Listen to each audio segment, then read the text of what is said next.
Friends, ఇప్పుడే అందిన వార్త. కేసీఆర్ పై దాడి, రాష్ట్రం ఒక్కసారిగా షాక్ అనే వార్తలైతే వస్తున్నాయండి. అదేంటనేది ఈ వీడియోలో వెళ్ళి పూర్తి ఇన్ఫర్మేషన్ అనేది తెలుసుకుందామండి. ముందుగా వీడియో చూస్తున్న ప్రతి ఒక్కరు కూడా వీడియోని లైక్ చేయండి, ఛానల్ని సబ్స్క్రైబ్ చేసుకోండి, అలాగే పక్కన ఉన్న గంట సింబల్ని ఆల్ నోటిఫికేషన్ని ఆన్ చేసుకోండి.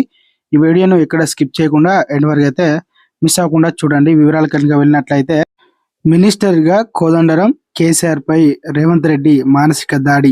తెలంగాణ జనసమితి నేత కోదండరాంను మంత్రిగా చేయడానికి సన్నాహాలైతే చేసుకుంటున్నారు. ఎంపీగా చేసి తర్వాత క్యాబినెట్ తీసుకుంటామని రేవంత్ రెడ్డి సంకేతాలు అయితే పంపారు. ఈ అంశంపై కోదండరాంకు కూడా సంకేతాలు అందాయి. ఆయన కూడా రెడీ అయ్యారు.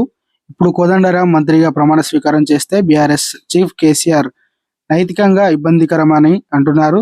తెలంగాణ కోసం పోరాడిన కోదండరాంకు 10 ఏళ్ల తర్వాత కాంగ్రెస్ గుర్తింపు ఇచ్చినట్టు అవుతుంది. కేసీఆర్ ఇంతకాలం పట్టించుకోవడం లేదు అన్న అంశం మరొక హైలైట్గా అవుతుంది. అయితే ఎన్నికలకు భారత జనసమితి పార్టీ పోటీ చేయకుండా కాంగ్రెస్కు మద్దతు ఇచ్చింది.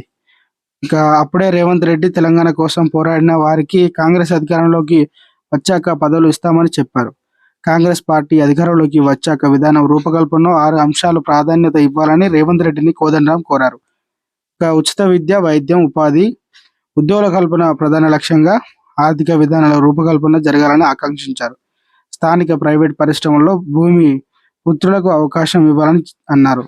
వాస్తవ సాగునీరులందరికీ కూడా చిన్న సన్నకౌల ఆ రైతులందరికీ కూడా ఆదాయ భద్రత సాధించుకోవడంతో పాటు భూమి రక్షణ హక్కులు చర్యలు తీసుకోవాలని సూచించారు. అయితే తెలంగాణ ఉద్యమంలో కోదండరాం కీలక పాత్ర పోషించారు. కానీ బీఆర్ఎస్ ఆయనను పట్టించుకోవడం లేదని కోదండరాం తెలంగాణ ఇచ్చిన కాంగ్రెస్ పై మొదటి నుంచి అభిమానం చూపిస్తున్నారు. కానీ తర్వాత ఆయన సొంత పార్టీ పెట్టుకొని ఇప్పుడు ఎంపీగా చేస్తే బీఆర్ఎస్ పై చేయి సాధించినట్లు అవుతుందని చెప్పడం జరిగిందనమాట. సో ఫ్రెండ్స్, ఇలాంటి లేటెస్ట్ అప్డేట్ న్యూస్ కోసం మన ఛానల్ని సబ్స్క్రైబ్ చేసుకొని సపోర్ట్ చేయండి. Thanks for watching.